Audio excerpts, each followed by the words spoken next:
Sonic.exe The Disaster. In 2020, this game left behind a legacy that not many games, at least in the ASIM genre, really had.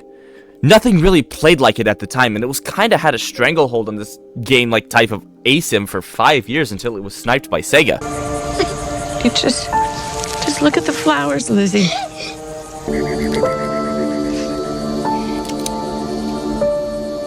So fans were really left with only two options afterwards: disaster clones and retakes. Because the Sonic.exe fandom needs more retakes, am I right?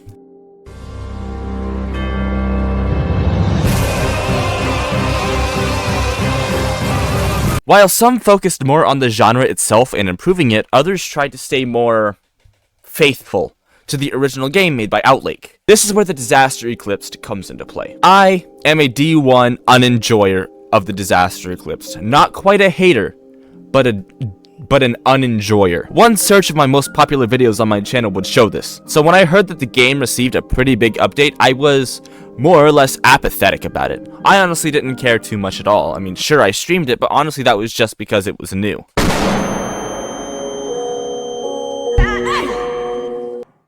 But the more I played it, the more I realized that this really wasn't the spawn of Satan like I thought it would be.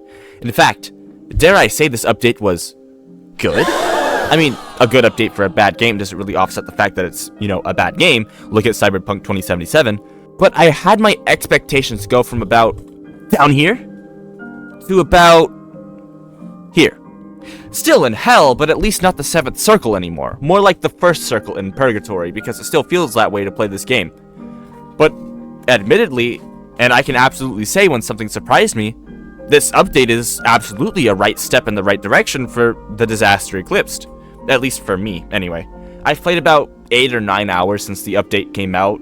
A lot of it on stream and a lot of it off stream. And honestly, I haven't encountered many bugs, at least game-breaking ones, and the update direction is fairly solid. Though, that is not to say I like the Disaster Eclipsed, but I do want to give my 2 cents and opinions on the game now that the update is out, and maybe help give a better idea to the developers of the game on the direction that it should probably go to make it better and have more longevity without them having to rely on a lot of updates. Because, let's be honest, this game doesn't get a lot of updates. If you liked the video, like it. If you disliked it, dislike it. Subscribe, and join my community Discord. And let's not waste any more time, and hop into the video. What better way to start off a video than the positives?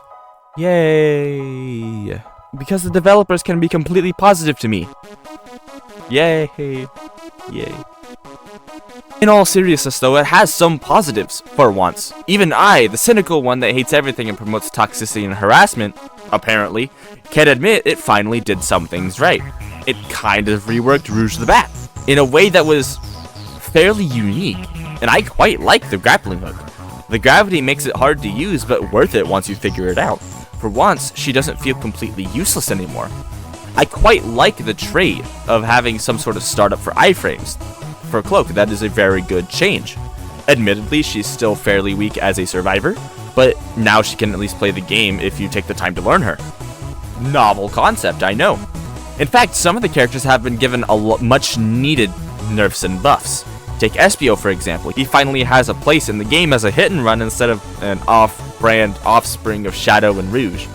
He now has a place that he fits in, even if he is still admittedly boring to play. At least now you have a reason to main him instead of any other character.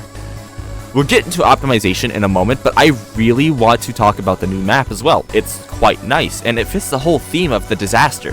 It fits right at home, though it can be frustrating at times. I would say, in terms of the Disaster, it's probably my top 3 updates, or updates, what the fuck? It's in the top 3 maps of all time, only behind Base and Not Perfect. The song for the ambience is pretty cool, if not a little basic, but I still enjoy it.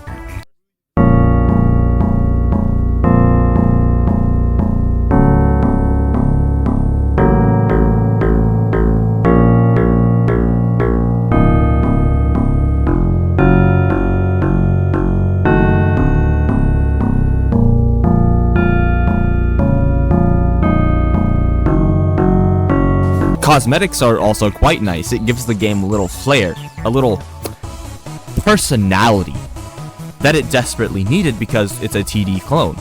But this helps it kind of stand out. Though I will say some of the prices are still ludicrous. They're absolutely ludicrous. The grind, if you want a lot of these skins, is a lot, even given that you just don't get a lot of rings at the end of every round, even if you get the highest ranking. With the rounds being so long and you not even guaranteed to even get that high rank, the grind can get pretty crazy. I spent almost all of my rings on just Vector. That's not even mentioning the amount of survivors that were in the game. Not to mention the killers and the crazy, outrageous skin prices that some of these have. Why a lot of the cosmetics worked in OM is because they just really weren't that expensive, so the grind there really wasn't that bad because you could play 1 or 2 games and get an item that you wanted. But with TDE, you can go several games without being able to afford anything for just a one character, not even mentioning the other characters, so the grind can get pretty crazy, but overall, it's not that bad, if you enjoy the game. But overall, this update added a lot of cool things, skins, some quality of life, and even reworks that make certain characters feel better to play. But it is still the Disaster Eclipsed, and there are still quite a bit of gripes that I have. After all, it wouldn't be a sarcasm video without me slandering the game.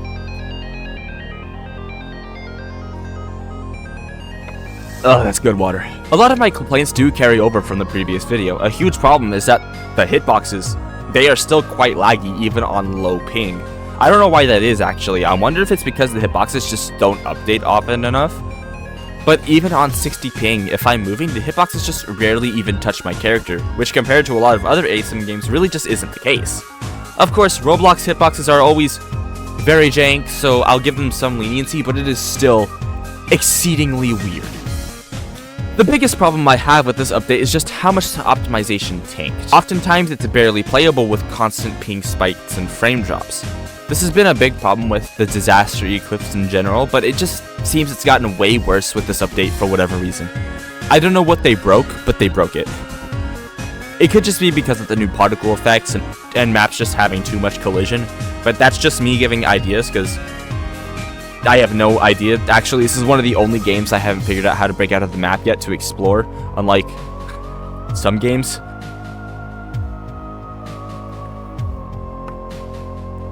It's getting uncomfortable on my ears.